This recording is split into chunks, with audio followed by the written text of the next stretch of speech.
देखिए, मैं यही पहले तो उनको प्रणाम करता हूँ, जितने राज्य आंदोलनकारी, उनके परिवारों को, मातृशक्ति को और विशेषतः जो लोग शहीद हुए इस राज्य के आंदोलनों में, उन सारे परिवारों को मेरा नमन प्रणाम है। कई ऐसे आंदोलनकारी भी आज भी चोटिल हैं, व्हील चेयर पर हैं और प्रति माह 40 से 50 हज़ार रुपये उनका परिवार कैसे कर रहा है और कोई भी हाथ नहीं बढ़ा पा रहा है, बड़े दुर्भाग्य का विषय है। लेकिन फिर भी जो अच्छे कार्य हुए अवश्य उन पर भी उल्लेख हुआ और जहाँ पे जो कमियाँ इस प्रदेश में हो अवश्य उन पर भी उल्लेख हुआ है और सब लोग मिलकर साथ चलेंगे और सबके अगर राय सुनी जाएगी, क्योंकि यही होता है। जनप्रतिनिधि हो, मैं कह रहा हूँ पार्षद हो, प्रधान हो, बीडीसी हो, जिला पंचायत हो, विधायक हो, मंत्री हो, सबकी भागीदारी है।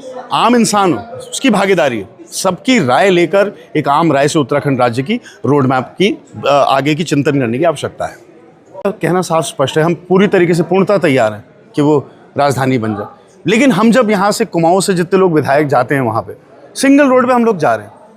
जो भी भवन का निर्माण, अगर एक ईंट भी वहाँ पे लगी है तो कांग्रेस के समय आदरणीय कुंजवाल जी स्पीकर थे, उस समय की ईंट लगी हुई है।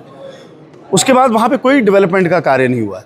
भराड़ीसैंण में इतना बढ़िया खूबसूरत भवन जो बना है, अब अगर आप सड़कों का वहाँ चौड़ीकरण करेंगे, वहाँ पे इंफ्रास्ट्रक्चर लाएंगे, मेडिकल कॉलेज लाएंगे, स्कूल्स लाएंगे, तो लगेगा पहाड़ के लोगों को कि वाकई में गैरसैंण बनने वाला।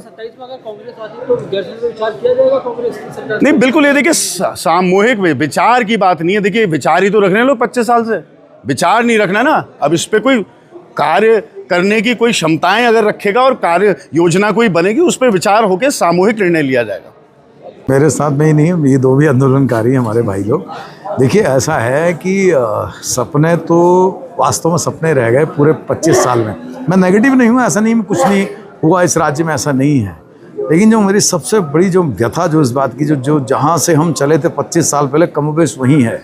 हमने 19 के विधायक 71-70 जरूर कर लिए, लेकिन हकीकत में हमने बच्चों को वो रोजगार अपने सुदूर पहाड़ के क्षेत्र में चिकित्सा और शिक्षा जो है, जो प्राइम मूलभूत किसी भी राज्य, किसी भी देश का सबसे मूलभूत सिद्धांत ही चिकित्सा, शिक्षा, रोजगार पर रहता है, वो हम नहीं दे पाए, नहीं कर पाए, मानता हूँ मैं। और इस बात को सबको मानना चाहिए और इस बात को सबको बधाई नहीं, इस पर मतलब चिंतन करना चाहिए कि ऐसा क्यों हुआ।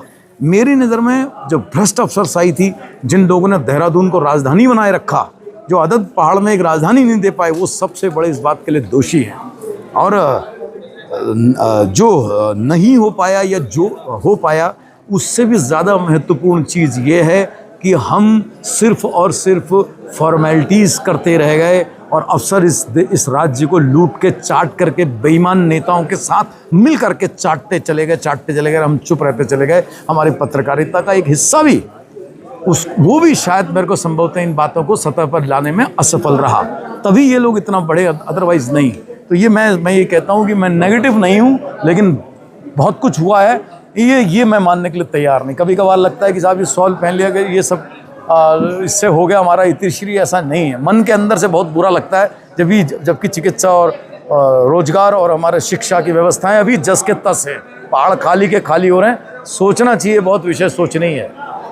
सबसे पहले तो आपके माध्यम से समस्त प्रदेशवासियों को ढेर सारी शुभकामनाएं देना चाहूँगी। आज 25 साल हमारे प्रदेश को पूरे हो गए हैं और कितनी जल्दी ये समय बीता, आज लगता नहीं कि 25 साल हो गए, क्योंकि हाल ही में मतलब हम बोलते आते थे और आज 25 पूरे हो गए हैं। और जिस तरह से, जिस सोच के साथ हमारे राज्य के जो हमारे बड़े थे, उन लोगों ने जो आंदोलन किए और जो लड़ाई लड़ी, उसमें महिलाओं का बहुत बड़ा योगदान रहा था, युवाओं का बहुत बड़ा योगदान रहा था। और आज हमारे यहाँ कार्यक्रम में भी समस्त महिलाएं भी आई हुई थी और सभी को सम्मानित किया गया।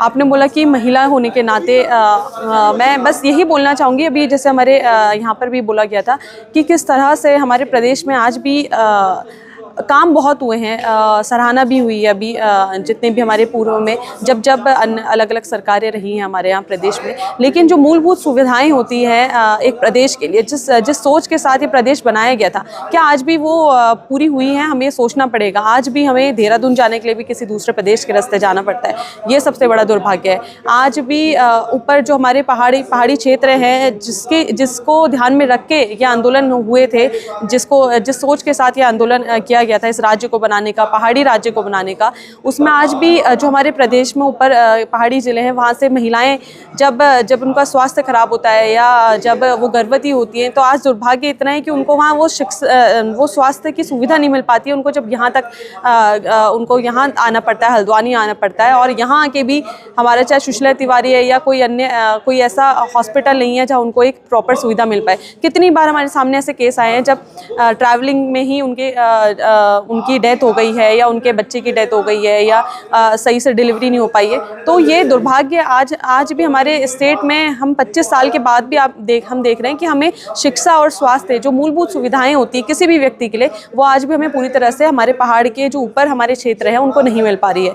तो हमें ये देखना पड़ेगा और इसके लिए हमें आगे मजबूती से ऐसे लोगों को चयन करना पड़ेगा अपने क्षेत्र के लिए जो इन पे ध्यान दे और इसके पीछे काम करें। देखिए, जिस उद्देश्य से आंदोलनकारियों ने अपने प्राणों की आहुति दी और उनके घर वालों ने वो पीड़ा सही, कितने शहीद हुए, लेकिन जो मानसिकता थी उत्तराखंड बनाने की, उत्तराखंड तो बन गया। बलिदानों की बलि से, सहयोग करने वालों के सहयोग से हर समुदाय के आदमी ने इसमें लड़ाई लड़ी और हमने उत्तराखंड बना लिया, हम जीत गए। लेकिन हम जो हारे वो हारे भ्रष्टाचार से। उत्तराखंड तो बन गया, साथ में जो हमारे जो यूपी के और दूसरी जगहों के कैडर के हमने अधिकारियों की नियुक्ति कर ली यहाँ। उन्होंने अपने अपने क्षेत्र के लोगों को बड़े बड़ी कंपनीज के ठेके, सब चीज़ ठेके, हमारा जो उत्तराखंड का युवा था वो ठगा गया। हमने ये सोचा था हमारे छोटे बच्चों की नौकरियां लगेंगी, वैसा हमें कुछ नहीं मिला। हाँ मिला, भ्रष्टाचार पूरा मिला। इस उत्तराखंड को इस 25 साल में पूरी दुनिया के अंदर एक ऐसा स्टेट बना के रख दिया है कि जहाँ पर एक खेल विश्वविद्यालय बना दिया जाता है, उसका खेल सचिव नियुक्ति, कुलपति नियुक्त कर दिया जाता है, उसका वित्त नियंत्रक नियुक्ति कर दी जाती है, लेकिन बाद में पता चलता है कि अभी खेल विश्वविद्यालय के लिए जगह नहीं है।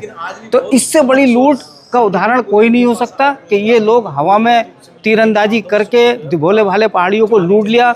सारे खेल संघों में अधिकारी रिटायर जो थे, IAS PCS, वो सारे खेल संघों में उन्होंने कब्जा कर लिया। हमारे उत्तराखंड के युवा खिलाड़ी दूसरे स्टेट के लोगों के आगे हाथ जोड़ रहे हैं, पैर पकड़ रहे हैं। हमारे युवा खिलाड़ियों का भविष्य इन्होंने अंधकार में डाल दिया। हमने 25 सालों में ये पाया।